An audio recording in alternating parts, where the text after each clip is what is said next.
नमस्कार। An option पर एक बार फिर आप सबका स्वागत है। मित्रों, आज हम एक्सरसाइज 1.5 का ओवरव्यू करेंगे, जिसमें हम जानेंगे कॉम्प्लीमेंट के बारे में। कॉम्प्लीमेंट, देखो, कॉम्प्लीमेंट ऑफ सेट्स।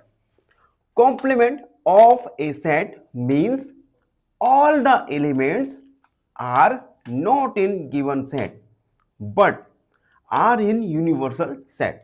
देखो, मान लो एक आपको सेट गिवन है, ठीक है। अब इस सेट का कॉम्प्लीमेंट सेट क्या होगा? कॉम्प्लीमेंट सेट में इस गिवन सेट के एग्जाम्पल के द्वारा समझो। देखो, मान लो एक सेट है ए जो आपको गिवन है 1 2, ठीक है, और एक यूनिवर्सल सेट है जो है 1 2 3 4 5, ठीक है। अब ए का कॉम्प्लीमेंट क्या होगा?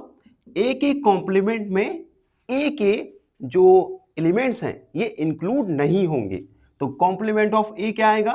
2 3 4 और 3 4 5, ठीक है।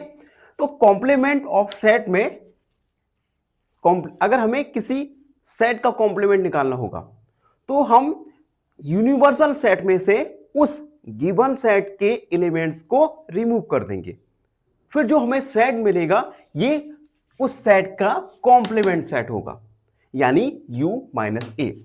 यहां पर U universal set, A given set और कॉम्प्लीमेंट ऑफ A, ये इस प्रकार से कॉम्प्लीमेंट ऑफ A को हम इससे इन्वॉल्व है ये मान लो, ठीक है।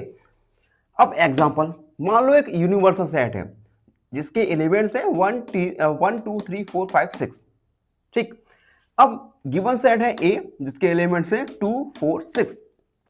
अब हमें इस गिवन सेट का यूनिवर्सल सेट निकालना है, तो सबसे पहले गिवन सेट का कॉम्प्लीमेंट यानी कॉम्प्लीमेंट ऑफ ए, हम क्या करेंगे? ए के जो भी एलिमेंट्स हैं उन्हें हम यूनिवर्सल सेट से रिमूव कर देंगे, तो बचे हुए एलिमेंट्स क्या होंगे? 1 3 5। तो कॉम्प्लीमेंट ऑफ ए होगा 1 3 5। तो इस प्रकार से हम किसी भी सेट का कॉम्प्लीमेंट निकाल सकते हैं, ठीक है। कॉम्प्लीमेंट से रिलेटेड काफी क्वेश्चंस हम आगे सॉल्व करने वाले हैं। उसके बाद some properties of complement set. Complement set की कुछ प्रॉपर्टीज होती हैं, इन प्रॉपर्टीज का यूज करके हम आने वाले क्वेश्चंस को सॉल्व करेंगे। तो इन प्रॉपर्टीज को अच्छे से समझो और इन्हें अपने दिमाग में बैठा लो। पहला, कॉम्प्लीमेंट लॉ।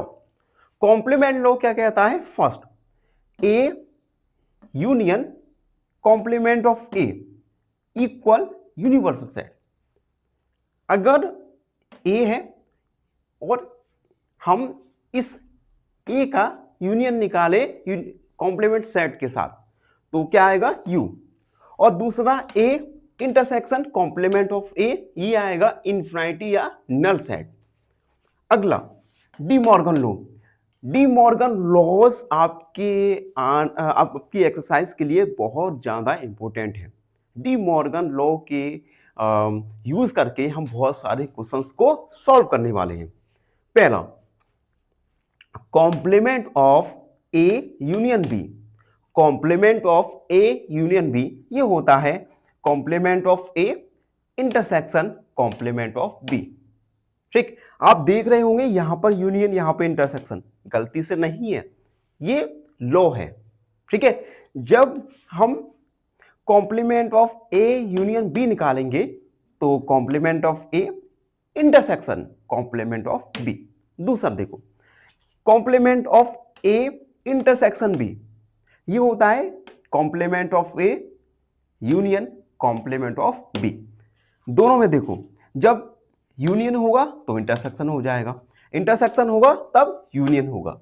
याद रखने की ट्रिक मान लो, ठीक है। कॉम्प्लीमेंट, देखो यहां पर यूनियन है, कॉम्प्लीमेंट होगा, कॉम्प्लीमेंट है, इंटरसेक्शन है तो यूनियन हो गया, ठीक है। उसके बाद अगला, law of double complement. Double complement मतलब एक सेट के कॉम्प्लीमेंट का कॉम्प्लीमेंट है तो क्या आएगा? गिवन सेट आएगा, ठीक। अगला, law of empty set and universal set. देखो, एम्प्टी सेट का अगर हम एम्प्टी या नल सेट का हम कॉम्प्लीमेंट निकालें तो आएगा यूनिवर्सल सेट, और यूनिवर्सल सेट का अगर हम कॉम्प्लीमेंट निकालें तो आएगा नल सेट। ठीक है, तो ये कुछ प्रॉपर्टीज थी कॉम्प्लीमेंट ऑफ सेट की, जिनका हम यूज करके आने वाले क्वेश्चंस को सॉल्व करने वाले हैं। इसी के साथ एक्सरसाइज 1.5 का ओवरव्यू यहीं पर कंप्लीट हुआ। आई होप आप सबको अच्छे से समझ आ गया होगा। फिर भी कोई डाउट है, कोई भी क्वेरी है, तो उसे कमेंट में लिख दीजिए, हमसे जुड़िए और प्लीज एन ऑप्शन को सब्सक्राइब कीजिए। धन्यवाद, हमेशा प्रसन्न रहे। फाइनली एक क्वेश्चन पूछूंगा आपसे। क्वेश्चन है, the set of natural numbers divisible by 100 is option A empty set, option be finite set या ऑप्शन सी इनफाइनाइट सेट। इस क्वेश्चन का आंसर कमेंट सेक्शन में जरूर लिखिए। बने रहिए हमारे साथ एन ऑप्शन पर। धन्यवाद।